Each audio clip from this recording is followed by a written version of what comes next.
Welcome everybody. This is a short bench update. I kind of want to bring you up to date what's going on the Patreon release Wave 1 in April. The Patreon channel is still more or less in a recovery mode. There's a lot of backlog to clear. However, April is the first month where there is no future delay any longer. Even though, yeah, to be honest, it's very easy to say that without having released a preview. But I can do only once at a time. I can either pre-produce or I can catch up with things that are still missing. So that's an either-or situation. I think I will get back into having a preview within the next 1 or 2 months. So much said, let me introduce you to Wave 1. The topic for April is actually the April production Panther model designation D. That's a vehicle I have at hand. So I have 3D scanned the whole chassis, visited 3 times in total, and as a result I have pretty accurate Panther parts now. The overall agenda for my Patreon channel is to upgrade your builds, of course. I want to up the level of detail and I want to bring down the part count at the same time, giving you more time for weathering and finishing steps. So let's start with the Wave 1 for April, Wave 1 of 2. I have reissued the Panther early tracks, so you can have a full running gear from the parts I issue here. These are printed in 1/5 scale, upscaled by 700%. They hold up pretty well. They are based on a lot of 3D scans of original models, and I think this is something to throw into so you can actually do something with the parts I offer. Because a lot of these parts are taken from 3D scans. They are not subject to the same compromises the scale modeling kit companies do, and therefore it works best if you have the full set of my stuff. If you were a Patreon back in December, you might ask, what's the difference between the early and the initial? Well, the initial ones, they have different cast markings and they have different track pins. I have not yet printed the track pins, but the early ones is a more common pattern of cast markings. Otherwise, they are the same. Main topics are April production Panther and some parts for the Panther V2 by Dragon. To start this up, I have the 18-bolt variant of road wheels for the V2 by Dragon. They are direct fit replacements and they have pretty accurate tire markings here. I made out 3 sets of markings plus a blank one, so you don't have to cut them away if you want to stay with the earliest references I have. These tires don't show any markings. And of course the wheel station, the inner wheel station or wheel station B, how I call this, usually they don't have markings because they have a metal rim around it. They are based on 3D scans, pretty accurate stuff.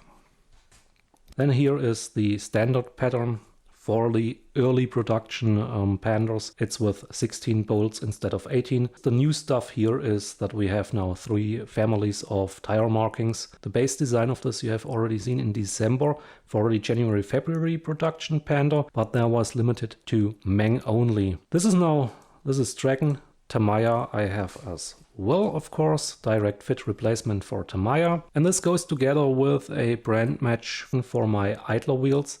These are the initial style of idler. They are valid for most of the model designation D production. I give you the option to display this. You can see with the open hubcap, and the hubcap is as an individual part included. Moving forward, so in April we see now the early version of the drive sprockets arrive, the 32 bolts outer ring that are countersunk.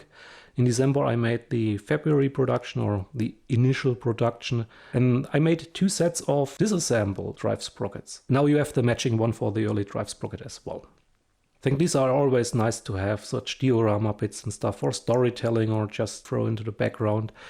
This part is an adapter for the final drive. You would cut that stuff away and place the adapter instead. Now, of course, when I have the disassembled ones, I also have the standard ones now. I've made 2 variants. This one has retainers for the bolts here in the center section, and this variant has not. We see both variants around, and they still carry that initial type of very deeply recessed hub cap. To go with that, another version where the hubcap is open. I have one version where there are no retainers used for the bolts, and I have one version with a full set of bolt retainers. You can pick these for your build, for a storytelling purpose, whatever you have in mind. I think this will be. Let me have a quick look at the list with these drive sprockets here. I do have the Dragon and the Tamiya ones. I have them in my production schedule, but I didn't get finished with the testing today. I have already printed them, but I didn't get around to put them to the model kit, make sure everything fits. This takes a little bit of time. These prototypings, you have to usually do 2 to 3 runs to get a perfect fit, because I want you, when you have this Dragon one, for example, I want you to be able to use my drive sprocket design and still keep the center line here, the stock road wheels. And of course it has to work with my road wheels as well. A little bit a heads up with the Dragon and Tamiya. They are featured with the featured Dragon and Tamiya drive sprocket stuff and idlers and road wheels.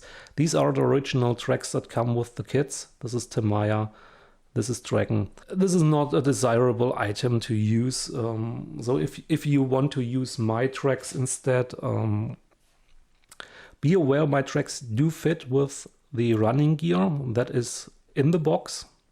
Both Dragon, Tamiya, all the major brands actually. However, I do not guarantee that their tracks will fit my designs. They should fit usually, because my designs are much closer on reality than the kit ones are. However, when it comes to the idler, for example, my idler is almost true scale. So this one fits. Yeah, it does fit actually. However, they are a little bit wider. I have seen that they are wider than the original that is coming in the kit. Mine are as wide as the original is. The kit ones are compromised. That's the right way of saying it. Let me briefly give you just a heads up for the schedule. It's now Sunday evening release day for these. I think it's the 7th or 8th of April. 7th of April, I'm sorry. And next week, the complete upcoming next week, is subject for backlog clearing, meaning on Sunday you see a video like this with a lot of the stuff that was missing from the past 3 months. Looking forward another week into the future from there, we talk about Wave 2, but I don't have a preview yet, so this is subject of the future. I thank you very much for your support. I hope you have a great time with the parts I design, and I see you guys next time. Happy modeling!